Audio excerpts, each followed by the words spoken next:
আসসালামু আলাইকুম বন্ধুরা, আশা করি সবাই ভালো আছেন। আমি আলহামদুলিল্লাহ ভালো আছি। আজকে আমরা কথা বলবো সাপ্লাই চেইন ম্যানেজমেন্ট রিলেটেড একটি tips, that is demand forecasting. আমরা সবাই জানি ডিমান্ড কি জিনিস। ডিমান্ড হলো কোনো একটা প্রোডাক্টের জন্য কাস্টমারের যে চাহিদা, সংক্ষেপে দ্যাট ইজ ডিমান্ড। কিন্তু এই ডিমান্ডটা ফোরকাস্ট করা অত্যন্ত প্রয়োজন। প্রথমে জানবো ডিমান্ড ফোরকাস্টিং জিনিসটা কি। Demand forecasting is the process of using predictive analysis of historical data to estimate and predict customers future demand for a product or services. এটা অনায়াসে আমরা বুঝতে পেরেছি যে একটা বিজনেসের জন্য ভবিষ্যতে তার প্রোডাক্টের কি পরিমাণ ডিমান্ড হতে পারে, সেই জিনিসটা প্রিভিয়াস হিস্টোরিক্যাল ডেটা অ্যানালাইসিস করে সেট করার নামই হলো demand forecasting. It helps the business make better informed supply decisions that estimate the total sales and revenue for a future period of time. ভবিষ্যতে কি পরিমাণ সেলস হতে পারে, কি পরিমাণ রেভিনিউ আসতে পারে, এটার একটা পূর্বানুমান, প্রেডিকশন হচ্ছে ডিমান্ড ফোরকাস্টিং। একটা বিজনেসের জন্য এই ডিমান্ড ফোরকাস্টিং অত্যন্ত গুরুত্বপূর্ণ। Demand forecasting allows a business to set correct inventory levels, price of products correctly, and understand how to expand or conduct their future operations. একটা রানিং বিজনেস ভবিষ্যতে কি পরিমাণ এক্সপান্ড করতে হবে এবং কি পরিমাণ এক্সপান্ড করা সম্ভব হবে, প্রাইস বিজনেসকে সাস্টেইন করার জন্য, প্রফিট ম্যাক্সিমাইজ করার জন্য প্রাইসটি সঠিকভাবে নির্ধারণ করা এবং প্রপার ইনভেন্টরি লেভেল স্থির করা, এই গুরুত্বপূর্ণ কাজগুলোর জন্য ডিমান্ড ফোরকাস্টিং অত্যন্ত গুরুত্বপূর্ণ ভূমিকা পালন করে। Some major importance necessities for demand forecasting. এছাড়া মেজর আরো কতগুলো ইম্পর্টেন্স রয়েছে, নেসেসিটি রয়েছে, অনেক নেসেসিটি এবং ইম্পর্টেন্স রয়েছে ডিমান্ড ফোরকাস্টিং এর। তার মধ্যে মেজর কয়েকটি আলোচনা করছি। Process planning effectively or correctly. সহজ কথা, আপনার কোনো কিছুর কোনো একটা কাজের প্ল্যানিংয়ে যদি ভুল থাকে, প্ল্যানিংয়ে যদি কারেক্ট না হয়, তাহলে ডেফিনেটলি আউটপুট কারেক্ট আসবে না। অ্যাটলিস্ট একটা আউটপুট তো আসবে, বাট সেটা ফলপ্রসূ হবে না। Seasonal variation in demand. আপনার সামনে যে সিজন আছে সেটার জন্য কোন প্রোডাক্টের ডিমান্ড বাড়তে পারে, এটা যদি সঠিকভাবে প্রেডিক্ট করা না যায়, ফোরকাস্ট করা না যায়, তাহলে আপনি সঠিকভাবে র মেটেরিয়ালস ইনহাউস করতে পারবেন না, প্রোডাকশন প্ল্যান সঠিক হবে না।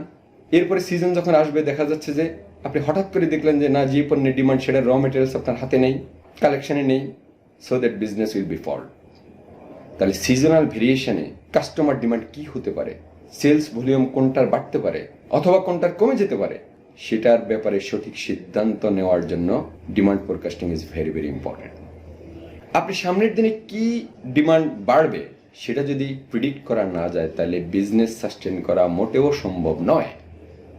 যেমন আমরা এখন উইন্টার সিজন, উইন্টার শীতের কাপড়ের ডিমান্ড বেশি, তাহলে এখন থেকে 3 মাস 4 মাস আগে যদি সেলাররা, ম্যানুফ্যাকচারাররা সেটা প্রিডিক্ট করে সে অনুযায়ী প্ল্যান না করতো, তাহলে কিন্তু সে এখন এই শীতের কাপড় মার্কেটে সাপ্লাই দিতে পারতো না।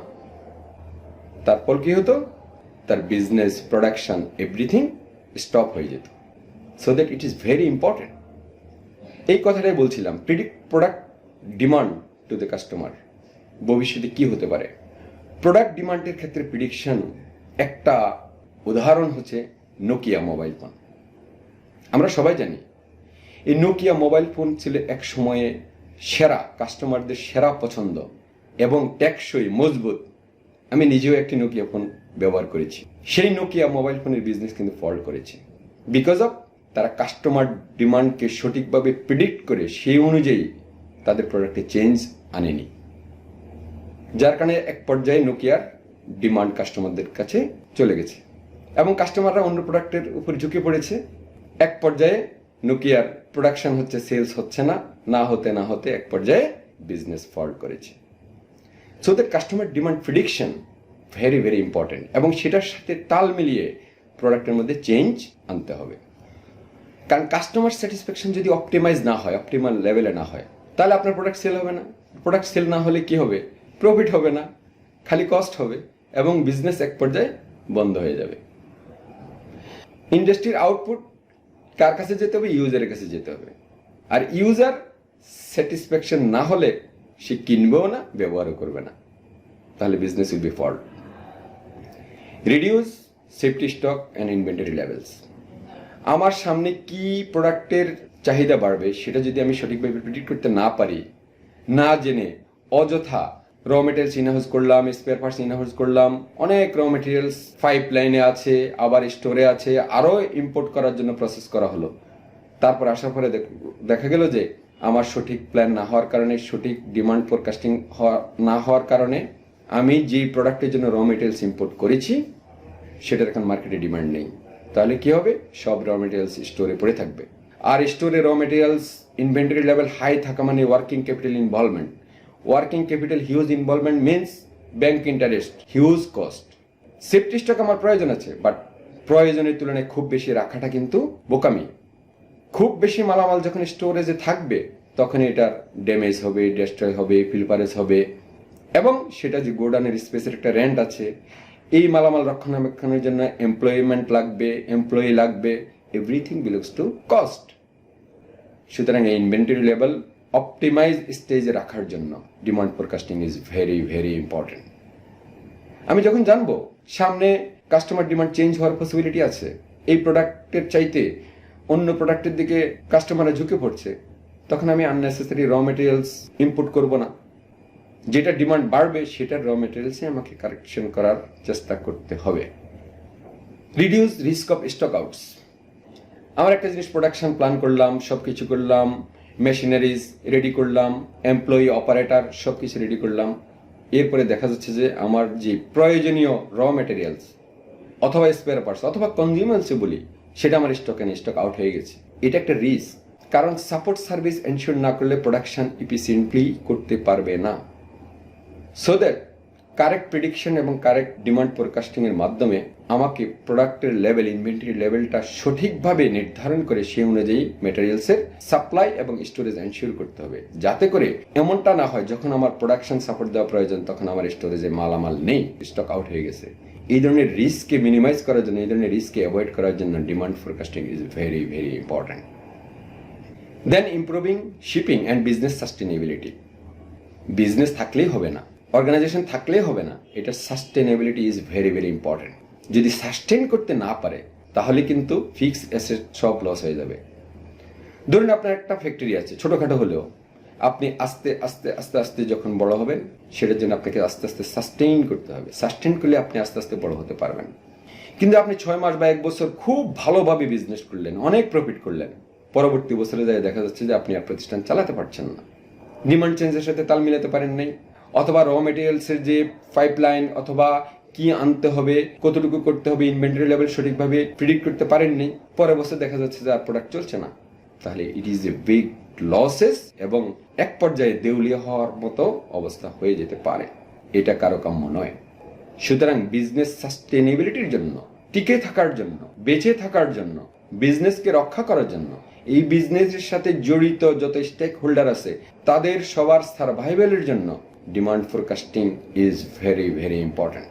Improve and set up correct pricing অথবা রাইট প্রাইসিং। প্রাইস নির্ধারণ করাটা ইন্টেলিজেন্টলি অনেক সময় বিজনেস সাস্টেনের জন্য ভেরি ভেরি ইম্পর্টেন্ট। আপনি প্রোডাক্ট ডেভেলপ করছেন, প্রোডাক্ট প্রডিউস করছেন, আবার সেলও করছেন, হিউজ সেল হচ্ছে, কিন্তু আপনি প্রাইসটা যদি সঠিকভাবে করতে না পারেন, ফর এক্সাম্পল আপনার খরচ ডাইরেক্ট ম্যানুফ্যাকচারিং খরচ হয়তো আপনার $3, আপনি ভাবছেন যে $3 ম্যানুফ্যাকচারিং খরচ, $5 আমার সেলস প্রাইস, তাহলে অনেক লাভ।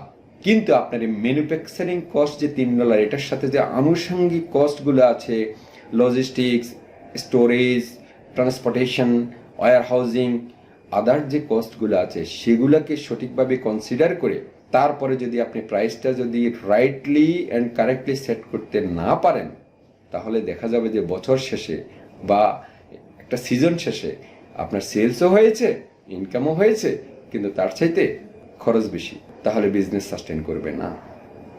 কারণ বিজনেস এমন একটা জিনিস, এটাকে আপনার প্রফিট জেনারেট করতে হবে, আর প্রফিট জেনারেট হয় এইরকম লেভেলে এসেই প্রডিউস করতে হবে, সেলস করতে হবে, এবং তাহলেই সম্ভব হবে প্রতিষ্ঠান ধীরে ধীরে সাস্টেইন করা, ধীরে ধীরে প্রগ্রেস করা, ডেভেলপ করা। এছাড়া আরো অনেক ইম্পর্টেন্স রয়েছে ডিমান্ড ফোরকাস্টিং এর জন্য। এর মধ্যে বেসিক কয়েকটি কথা বললাম। আশা করি আপনারা বুঝতে পেরেছেন যে একটা বিজনেসের জন্য, সাপ্লাই চেইন ম্যানেজমেন্টের জন্য, একটা বিজনেসকে সুষ্ঠুভাবে রান করার জন্য এবং ডেভেলপ করার জন্য ডিমান্ড ফোরকাস্টিং অনেক গুরুত্বপূর্ণ বিষয়। সুতরাং আমরা যারা সাপ্লাই চেইন প্রফেশনাল আছি, they should know what is demand forecasting, এবং সে অনুযায়ী সেটাকে কনসিডার করে properly, rightly and correctly plan করতে হবে, গোল সেট করতে হবে। Then it is possible to gain in business and sustain in business. আশা করি বুঝতে পেরেছেন। এরপরে কারো যদি কোনো প্রশ্ন থাকে, প্রশ্ন রাখুন কমেন্টস বক্সে, উত্তর দেওয়ার চেষ্টা করব ইনশাআল্লাহ। সবাই ভালো থাকুন, সুস্থ থাকুন। Thanks to all my followers and friends. আল্লাহ হাফেজ।